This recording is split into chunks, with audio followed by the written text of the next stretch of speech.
কোনো রকম plan programme ছাড়াই হঠাৎ করে এই অবেলা সময়ে আমরা সবাই মিলে কোথায় যাচ্ছি চলুন আপনাদের সঙ্গে শেয়ার করব এই ভিডিওতে। আসসালামু আলাইকুম সবাইকে। তো এই যে আমরা এখানে রেডি সেডি হয়ে বসে আছি, কোথায় যাব বলুন তো।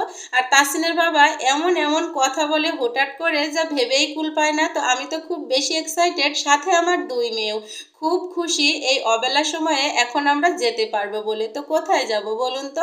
অনেকেই ভাবতেছেন কোথায় যাচ্ছি, তো আসুন আপনাদের সঙ্গে বলেই দিই। এই যে আমাদের ব্যাগ বেডিং পত্র সব রেডি, আর আমাদের গাড়িও চলে এসেছে, গাড়ির কাছে আমরাও চলে এসেছি। আর ব্যাগগুলো এই যে সব এখন গাড়িতে ঢোকানো হচ্ছে। আর আমার ভ্যানিটি ব্যাগটা নিয়ে বর তো মহা বিপদে, কারণ ভ্যানিটি ব্যাগ টানার মতো কোনো লোক ছিল না, বরকে দিয়েছিলাম ভ্যানিটি ব্যাগ টানতে। যাই হোক, একটু মজা করলাম। আর এখন বাজে বিকাল 4:30টার মতো, অবেলা একটা সময়। কোনো প্ল্যান প্রোগ্রাম ছাড়াই কিন্তু আমরা চলে যাচ্ছি হুটহাট করে বাবার বাড়িতে। আর তাসনির বাবা আরও একবার আমাকে সারপ্রাইজ করে দিল, আজকে আমাদের সবাইকে নিয়ে বাবার বাড়িতে যাবে। এই কারণে প্রাইভেট কারটাই ভাড়া করেছিল, যেহেতু আমার দুই মেয়ের খুব ঠান্ডার সমস্যা, বাতাসে ঠান্ডা লেগে যাবে। আর তাসনির বাবারও একটু কাজ ছিল, যেহেতু ওনার বিজনেসের কাজে একটু বাইরে যাচ্ছিল, তো আমাদেরকে নামিয়ে দিয়ে উনি কাজ সেরে বাসায় চলে আসবে। আমরা তো মহা খুশি, বাবার বাড়ি যাওয়ার কথা শুনলে কোন না মেয়ে খুশি হয়, তাই না? আর আমার মেয়ের কথা শুনুন।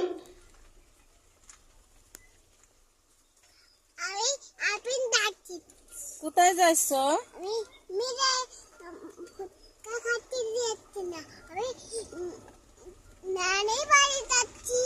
তুমি নানি বাড়ি যাচ্ছ? ও বাবা, কে কে যাচ্ছ? তাসিন বাবা সবাই? তোমার আম্মু যাচ্ছ না? কই তোমার আম্মু?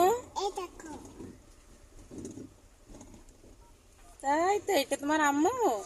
তোমার আম্মুর নাম কি? সুমি। তোমার নাম কি?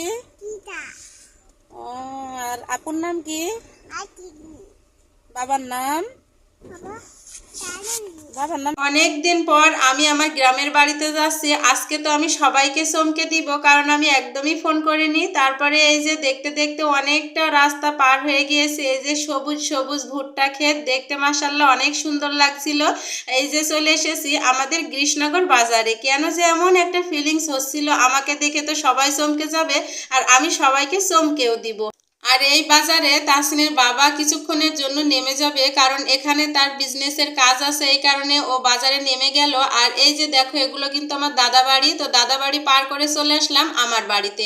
তো আমার বাড়ি থেকে আমার দাদা বাড়ি কিছুটা তফাৎ। তো যাই হোক, এই যে এইদিকে গেটের সামনে এসে গাড়িটা দাঁড়িয়ে পড়লো।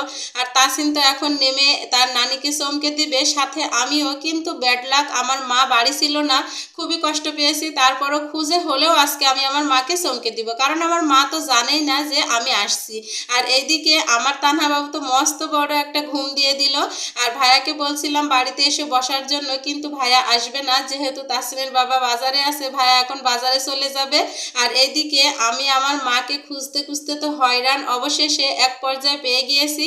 যাই হোক, আর এইদিকে দেখো আমার মায়ের সেই ছোট্ট গরুটা কত বড় হয়ে গিয়েছে। তো আজকের ভিডিওটা আমি এই পর্যন্তই রাখছি। যারা যারা আমার বাবার বাড়ির নিত্য নতুন ভিডিও দেখতে চান, অবশ্যই আমার পেজটিতে ফলো দিয়ে রাখবেন ও আমার কমেন্ট বক্সে এসে জানিয়ে যাবেন।